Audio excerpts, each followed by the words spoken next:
कुछ कहानियां याद रहती है. अगदी अशीच चित्रपटासारखी कारकीर्द राहिली आहे नवीन महापौर असणाऱ्या मंजुषा नागपुरे यांची. नुकताच पुण्याच्या महापौर म्हणून निवडून आलेल्या मंजुषा नागपुरे यांच्यामुळे पुण्यात भाजपचा महापौर बसला. त्या नगरसेवक म्हणूनही बिनविरोध निवडून आल्या. महापौर होण्यापूर्वी त्या 3 टर्म नगरसेविका राहिल्या असून त्यांच्या राजकीय प्रवासात त्यांनी केलेला संघर्ष सध्या चर्चेत आलाय. कसा राहिला त्यांचा प्रवास, चला याबद्दलच या व्हिडिओच्या माध्यमातून जाणून घेऊयात. नमस्कार, मी संजना. कट टू कट मध्ये आपलं स्वागत. तब्बल 9 वर्षानंतर पुणे महापालिकेची निवडणूक पार पडली. निकाल जाहीर झाल्यानंतर 2 आठवड्यात शहराला नवीन कारभारी मिळालेत. पुणे महापालिकेच्या 165 जागांसाठी निवडणूक झाली, ज्यात भारतीय जनता पक्षानं 119 जागा जिंकून निर्विवाद वर्चस्व प्रस्थापित केलं. अजित पवारांच्या राष्ट्रवादीला 27, काँग्रेसला 15, शरद पवारांच्या राष्ट्रवादीला 3 तर ठाकरे गटाला फक्त 1 जागेवर समाधान मानावं लागलं. स्पष्ट संख्याबळ असल्यामुळे भाजपचं पारडं जड झालं आणि मित्र पक्षांना सोबत घेऊन भाजपनं आपला महापौर पुणे महापालिकेच्या खुर्चीवर आता बसवलाय.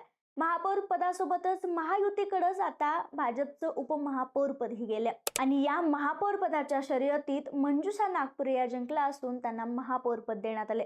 खरं तर या पदासाठी 3 नावं चर्चेत होती. शिवाय राष्ट्रवादीच्या शीतल सावंत आणि काँग्रेसच्या अश्विनी लांडगे यांनी माघार घेतल्याने नागपुरे यांची निवड बिनविरोध झाली. महापालिकेवर भाजपनं पुन्हा एकदा आपला झेंडा फडकवलाय. या निवडीत भाजपनं अनुभवी चेहऱ्याला संधी दिली, तसेच भौगोलिक समतोल साधला असं सांगण्यात येते.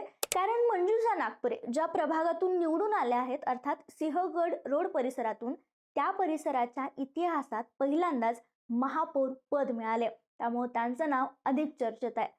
सुरुवातीला तापकीरांचं नाव आघाडीवर होतं, मात्र एका मोठ्या राजकीय पक्षाशी नातेसंबंध असल्यामुळे त्यांचं नाव मागे पडलं आणि नागपुरे या तिथं विराजमान झाल्या. खरं तर पुणे म्हणजे विद्येचं माहेरघर, पण आजचं पुणे IT हब म्हणून ओळखलं जातं. अशा शहराला आता IT पार्श्वभूमी असलेली एक नामांकित IT कंपनीत काम केलेली उच्च शिक्षित महिला महापौर मिळाली. त्यांच्या संघर्षाबद्दल जाणून घेण्याआधी थोडक्यात त्यांच्या राजकीय कारकिर्दीबद्दल आपण बोलूयात. मंजुषा नागपुरे या वॉर्ड क्रमांक 34 मधून यंदा म्हणजे 2026 मध्ये तिसऱ्यांदा नगरसेविका म्हणून निवडून आल्यात आणि यंदाच्या निवडणुकीत त्या बिनविरोध निवडून आल्यात. त्यांच्या शिक्षणाबद्दल बोलायचं झालं तर 1999 मध्ये त्यांनी सावित्रीबाई फुले पुणे विद्यापीठातून पदवी प्राप्त केली आहे. 2012 मध्ये त्यांनी राजकारणात प्रवेश केला. 2012 आणि 2017ला त्या नगरसेविका म्हणून निवडून आल्या. मात्र इतक्यावरच न थांबता 2021 मध्ये त्यांनी ICFAI या विद्यापीठातून व्यवसाय प्रशासनात पदव्युत्तर पदवीही मिळवली. त्या एका नामांकित IT कंपनीत कामही करत होत्या, रुजू झाल्या होत्या आणि यानंतर त्यांनी राजकारणात येण्याचा निर्णय घेतला. सध्या त्या राजकारणासोबतच स्वतःचा व्यवसाय आणि या जबाबदाऱ्याही सांभाळतात. मंजुषा नागपुरे यांचे पती दीपक नागपुरे हे कट्टर हिंदुत्ववादी विचारसरणीचे आहेत आणि ते भाजपचे कट्टर कार्यकर्ते आहेत असं देखील सांगितलं जातं. मंजुषा नागपूर यांची संघाशी निगडीत पार्श्वभूमी राहिली. तसेच त्यांना 2 मुलं आहेत, ज्यांची वय 15 आणि 5 वर्ष आहेत. राजकारणासोबतच त्या व्यवसायाच्या जबाबदाऱ्या देखील सांभाळतात. प्रतिज्ञापत्रात नमूद केल्यानुसार त्यांची एकूण मालमत्ता सुमारे 3.22 कोटी रुपये आहे. खरं तर मंजुषा नागपुरे यांचा जिद्दीचा प्रवास अगदी लहानपणापासून सुरू झालाय. NDTVने दिलेल्या वृत्तानुसार त्यांचा जन्म धुळे जिल्ह्यात झाला. त्यांचे वडील इलेक्ट्रिकल इंजिनियर होते आणि कामानिमित्त कुवेतला गेले होते. मात्र 1990 मध्ये झालेल्या इराक कुवेत युद्धामुळे त्यांचं आयुष्यच बदलून गेलं. वडील कुवेतमध्ये अडकले, तिथं युद्ध सुरू झालं, संपर्क तुटला आणि कुटुंबावर दुःखाचा डोंगर कोसळला.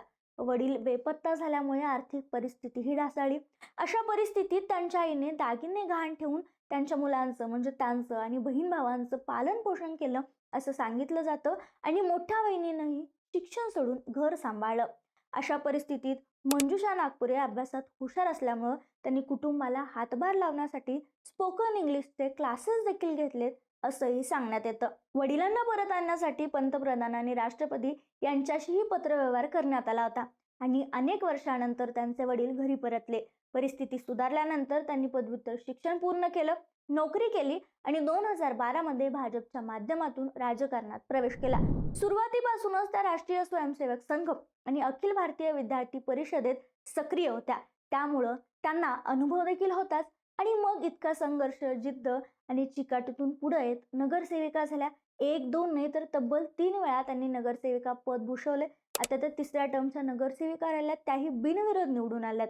आणि आता नगरसेविकेपासून महापौर पदापर्यंतची त्यांची ही मजल, त्यांचा हा प्रवास निश्चितच वाखाणण्याजोगा आहे. त्यामुळे सध्या त्या चर्चेत आल्यात. आता जेव्हा या प्रचार सुरू होता या सगळ्याचा, तेव्हा प्रचारादरम्यान मंजुषा नागपुरे यांनी अनेक महत्त्वाची आश्वासनं दिलीत.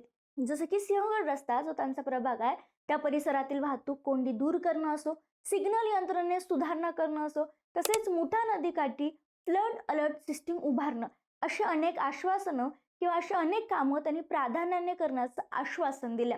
आता आता नगरसेवकानंतर त्यांना महापौरपदही मिळाले, त्यामुळे त्यांनी दिलेली आश्वासनं त्या लवकर पूर्ण करतील अशी अपेक्षा नागरिकांनी ठेवली आहे. आता यामध्ये त्या कितपत यशस्वी ठरतात, उच्च शिक्षित महापौर म्हणून पुणे शहराच्या विकासात त्या किती महत्त्वाच्या ठरतात, हे आता येणारा काळच सांगणार आहे. मात्र भाजपच्या या निवडीबद्दल आणि मंजुषा नागपुरे यांच्या या जिद्दीबद्दल, प्रवासाबद्दल तुमचं मत काय, आम्हाला कमेंटमध्ये कळवायला विसरू नका.